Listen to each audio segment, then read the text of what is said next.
Hello बच्चों, नमस्ते। चलिए आज हम शुरू करते हैं अपनी पुस्तक दिशा। ये मेरे पास कक्षा 3 की दिशा की पुस्तक है।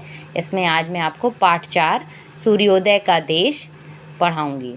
प्यारे बच्चों, सूर्योदय का देश हम किसे कहते हैं? जापान को कहते हैं। तो इस पाठ में जापान के बारे में बहुत सारी बातें बताई गई हैं और इसमें विशेष चीज़ ये है कि जापान में क्या प्रसिद्ध है। प्यारे बच्चों, जापान में फूल, बाग और मंदिर प्रसिद्ध हैं और वहाँ अधिकतर जापानी बौद्ध धर्म को मानते हैं। तो इसमें आप यही सारी चीज़ें पढ़ेंगे। तो मैं आपको बौद्ध धर्म से जुड़ी हुई एक कहानी छोटी सी सुनाती हूँ, फिर मैं इस पाठ को शुरू करूँगी। क्योंकि प्यारे बच्चों, भगवान गौतम बुद्ध हमारे यहीं भारत के पास में ही एक लुम्बिनी नामक स्थान है जो नेपाल की सीमा पर पड़ता है।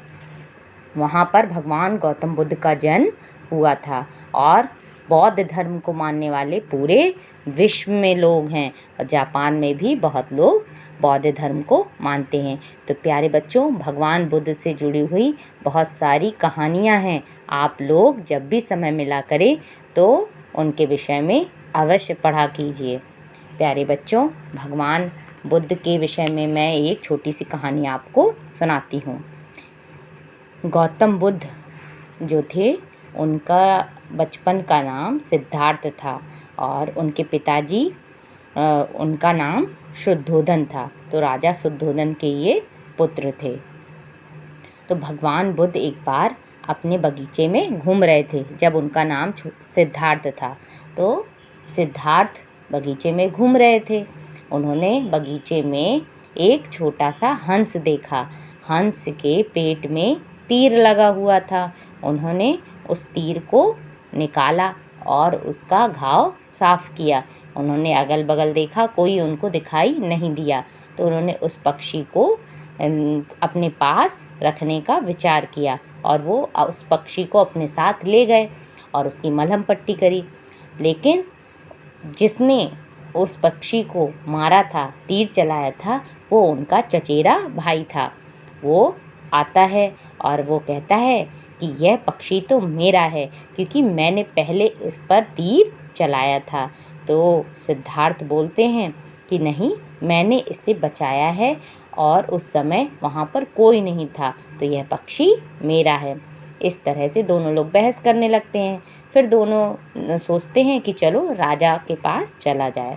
तो सिद्धार्थ और उसके भाई दोनों राजा के पास पहुँचते हैं। तो राजा पूछते हैं कि क्या बात है। तो वो दोनों लोग अपनी अपनी बात बताने लगते हैं। तो वो सिद्धार्थ से पूछते हैं, तुम बताओ सिद्धार्थ, क्योंकि सिद्धार्थ कभी झूठ नहीं बोलते हैं। तो सिद्धार्थ कहते हैं कि हाँ, यह पक्षी मैंने पहले देखा था, लेकिन इस पर तीर इन्होंने मारा है, यह बात भी सत्य है। इन्होंने इस पर बाण चलाया था और मैंने इसको बचाया है, इसलिए यह पक्षी मेरा है क्योंकि मैंने इसको बचाया है। तो राजा शुद्धोधन थोड़ी देर सोचते हैं और फिर कहते हैं कि हाँ, यह पक्षी सिद्धार्थ का है। क्यों? क्योंकि मारने वाले से ज़्यादा बचाने वाला महत्वपूर्ण होता है। प्यारे बच्चों, इसीलिए तो कहते हैं डॉक्टर को भगवान, क्योंकि डॉक्टर जो होते हैं वो सबकी जान बचाते हैं। तो मारने वाले से ज़्यादा बचाने वाला महत्वपूर्ण होता है। तो कितनी अच्छी कहानी थी और भगवान बुद्ध से जुड़ी हुई बहुत सारी कहानियाँ हैं। कमेंट बॉक्स में आप लोग ज़रूर बताइएगा कि मेरी कहानी आपको कैसी लगी और मैं आपको आगे के पाठ में भी बहुत सारी भगवान बुद्ध से जुड़ी हुई कहानियाँ सुनाऊंगी। तो चलिए हम शुरू करते अपना पाठ सूर्योदय का देश। इसमें प्यारे बच्चों, इस पाठ में कुछ चित्र बने हुए हैं। तो इन चित्रों में आपको भारतीय लोगों को पहचानना है। तो भारतीय लोगों की पहचान आप कैसे करेंगे? उनके कपड़ों से करेंगे पहले। तो इसमें एक महिला साड़ी पहने हुए है, एक आदमी कुर्ता पैजामा पहने हैं, एक और महिला सूट पहने हुए है। तो ये सब भारतीय लोगों की पहचान है। तो इसमें आप सही का निशान लगा देंगे। इसमें एक चीज़ और लिखी हुई है, किसी भी देश की संस्कृति उसके लोगों के हृदय में बसती है। तो सभी लोग अपने अपने देशों से प्रेम करते हैं, उसकी संस्कृति से प्रेम करते हैं।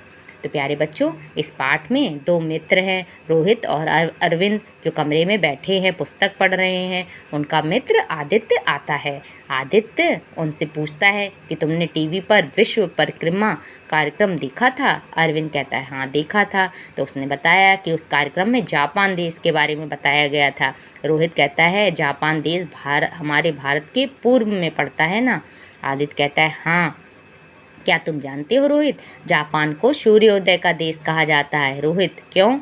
आदित्य कहता है जापान में सूर्य सबसे पहले दिखाई देता है, इसलिए उसे सूर्योदय का देश कहा जाता है। फिर आदित्य कहता है जापान बहुत छोटे छोटे द्वीपों से मिलकर बना है। द्वीप क्या होते हैं? टापू। तो उसे हम द्वीपों का देश भी कहते हैं। और वो बताता है जापान में अनेक ज्वालामुखी हैं। अरविंद हाँ, वहाँ 200 से भी अधिक ज्वालामुखी हैं। उसमें से कुछ क्रियाशील हैं और कुछ शांत हैं। फ्यूजियामा जापान का प्रमुख ज्वालामुखी है और कल टीवी पर बताया गया था कि वह बर्फ़ से ढका फ्यूजियामा दिखाया गया था। मतलब टीवी में उन्होंने कार्यक्रम में देखा था और वह कई 100 वर्षों से शांत भी है।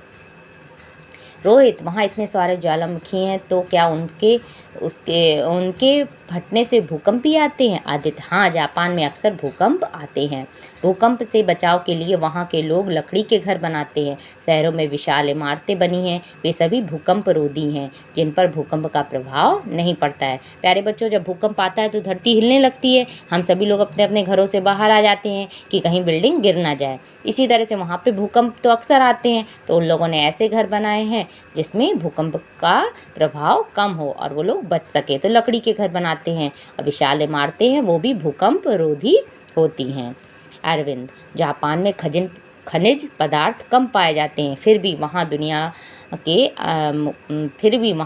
के अन्य देशों के मुकाबले अधिक उद्योगों का विकास हुआ है। वहाँ जहाज, इस्पात, सूती कपड़ा, बिजली के यंत्र और कारों का खूब निर्माण होता है। रोहित वहाँ के लोगों का रंग, रूप और स्वभाव कैसा होता है? आदित्य जापानियों का रंग गोरा होता है, वे छोटे कद वाले और सुंदर होते हैं, सब और मीठा बोलते हैं। मछली चावल खाना उन्हें बहुत पसंद है। वे चाय के भी शौकीन होते हैं। मिट्टी के बर्तनों में उन्हें प्रयोग करना, मिट्टी के बर्तन बहुत पसंद है, अच्छा लगता है। चटाई बिछाकर खाना पीना पसंद करते हैं। अरविंद रोहित क्या तुम्हें पता है जापानी लोग फूलों के भी शौकीन होते हैं और फूलों को विशेष ढंग से सजाते हैं। इस कला को हम इकेबाना कहते हैं। जापानी लड़कियों के लिए इस कला को सीखना बहुत आवश्यक होता है। आदित्य जापानी सफाई के भी बहुत पसंद होते हैं। वहाँ के घर, गांव, शहर सभी स्वच्छ होते हैं। जापान में 3 चीज़ें बहुत प्रसिद्ध होती हैं, फूल, बाग और मंदिर। अधिकतर जापानी बौद्ध धर्म को मानते हैं। रोहित अरविंद मुझे याद है एक दिन हमारे अध्यापक जी ने बताया था कि जापानी लड़के पतंगों के और लड़कियां गुड़ियों की शौकीन होती हैं। आदित्य क्या तुम जानते हो जापानी पुरुष जैकेट और चटाई के हैट पहनते हैं। जापानी महिलाएं गहरे रंग के लंबे लंबे चोगे पहनती हैं, ये चोगे किमोनो कहलाते हैं। अरविंद टीवी में बताया गया था कि जापानी अपने देश से बहुत प्यार करते हैं। अपने देश के लिए वे जान की बाजी लगाने को भी तैयार रहते हैं। वे अनुशासन प्रिय और अपनी परंपराओं में विश्वास रखने वाले लोग हैं। आदित्य तभी तो आज जापान बहुत आगे बढ़ गया है। हमें भी जापान के लोगों से सीख लेनी चाहिए और भारत को आगे बढ़ाने की कोशिश करनी चाहिए। रोहित मगर हम तो अभी छोटे हैं, हम भला देश को कैसे आगे बढ़ा सकते हैं? आदित्य नहीं रोहित, ऐसा नहीं है। हम भी सत्य बोलकर, नियमों का पालन करके, माता पिता की सहायता करके, परिश्रम से पढ़ाई करके अपने देश को आगे बढ़ा सकते हैं। फिर तीनों एक साथ कहते हैं ठीक है, हम भी आज से प्रण करते हैं कि हम सच्चाई के रास्ते पर चलेंगे, अच्छे नागरिक बनेंगे और परिश्रम करके अपने देश को आगे बढ़ाएंगे। तो प्यारे बच्चों, इस पाठ में कितनी अच्छी बातें कही गई हैं। तो आप सभी लोग भी अपने देश के लिए अच्छे नागरिक बनेंगे। तो मैं आशा करती हूँ आज का वीडियो आपको मेरा अच्छा लगा होगा। तो मेरे प्यारे बच्चों, आप सभी लोग ज़रूर कमेंट बॉक्स में कमेंट लिखिएगा कि आज का वीडियो आपको कैसा लगा। तो मेरे वीडियो को लाइक कीजिए, शेयर कीजिए, कमेंट ज़रूर कीजिए। चलिए बच्चों, खुश रहिए। बहुत बहुत धन्यवाद। नमस्ते बच्चों।